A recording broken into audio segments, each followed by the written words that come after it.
Okay, welcome to my next video. I managed to ring neck the other day, but they were pretty thick as pig shit, and my problem is still not sorted out. Even though I've read up that you can have 2 or more routers on a network, they were telling me I couldn't, and instead of saying that I should have 2 routers connected, I think so. But they did help me reset my router to factory control so that I could get online to post this. But overall, not very helpful at all, so I will probably end up buying another dongle, although it's not really what I wanted to do, because the connection could just go down, and then you're stuck with having to always reconnect, which is really annoying, especially if you're in the middle of downloading things. And I tend to digitally download things from like places like Steam and stuff, and GOG, so it's pretty annoying when you're in the middle of downloading something and then it just cuts off because the signal gets lost. I need assistance. I have to fart about to get your signal back again, but I suppose because there are several people who need to connect to this network, I just have to sort of grin and bear it and just put up with it. But I thought 2 routers would sort out the problems so I could have a pretty good connection, but it's just they don't seem to want to communicate with each other without some kind of conflict going on, conflict of devices and stuff. So, and I'm not 100% up on router configurations and stuff. I come from an IT background and stuff, and I'm not total noob, or whatever you'd like to call it. I'm not a beginner with computers.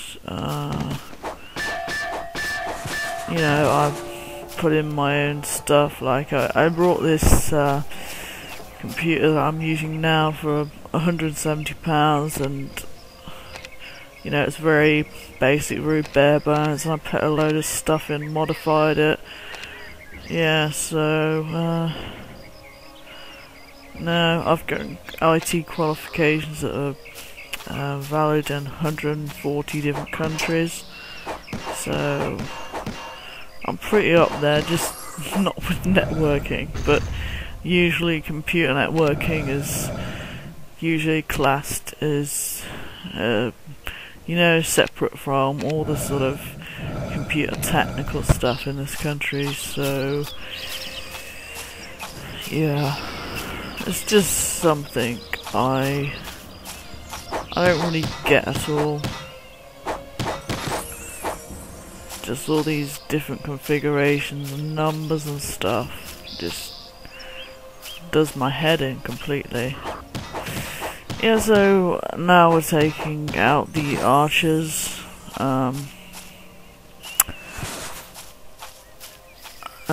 because they're annoying. One thing about archers in this game is that they may seem physically weak compared to the other units, but they can actually give you a lot of damage.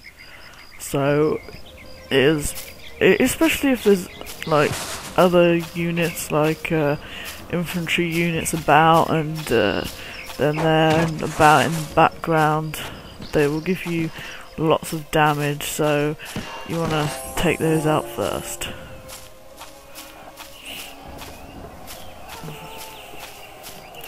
and we've almost taken over the camp. The camps will change colour when they've been taken over from red. I already told you about when they're enemy occupied when they're red, but when they're blue, that means they've turned to allied camps and we now own them. But in this mission,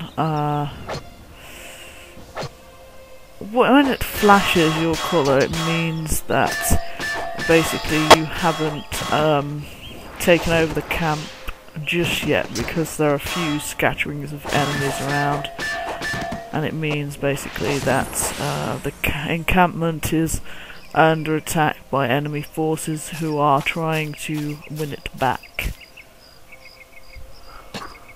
So yeah, let's take care of these archers with some arrows.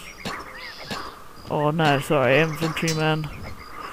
The screen I'm watching now is small, so I'll make it bigger so I can see more about what's going on. Yeah. So as we level up in this game, obviously we get stronger and, you know, have more abilities and stuff. And that is where this bloke that I talked about earlier is being held by the enemy. It's only one bloke tied up there, and but he is the key to getting you to have Lahir in the game. Basically, that we're gonna execute him, and but why they were waiting for so long before you charged in, I don't know, because if I was executing someone, I just want to get over and done with. So, and he basically tells us that Lahir is waiting for us at this crossing or something. It looks like a cross. Gives us this letter, blah blah blah, and then we can basically take charge of Lahir when he's on the screen. Well, I don't think we can actually switch to Lahir until we are actually on the screen with him, and then, you know, we can switch to him. Let's just get the stuff in these boxes. Yeah, in other parts of the when in later missions, there will actually be allied men behind bars and stuff, and you'll have to get the key to those to unlock their prisons and stuff. Yeah, and Demet's is saying, you know, the enemy hasn't liked us trying to take over the first camp, so there's some reinforcements in. So we're just gonna battle these lot, make sure we get the camps. You know, we take over and secure the camps. It's in this mission also that we will first that we will begin to start using horses for the first time in the game. Until you get used to the controls of the horses and adjusting the camera so that you can see where you're going in a horse, it's kind of difficult.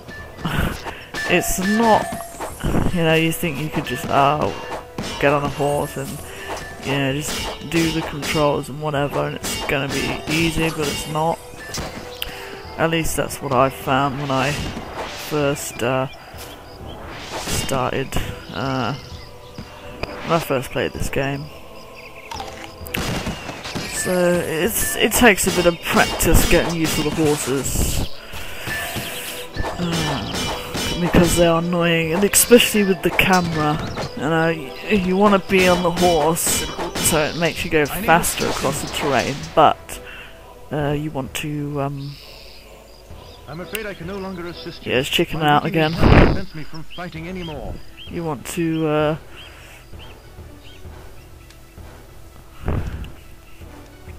So we're left on our own yet again, because of his failing health, as he calls it. Yeah, you want to get the camera angles right with the horses, because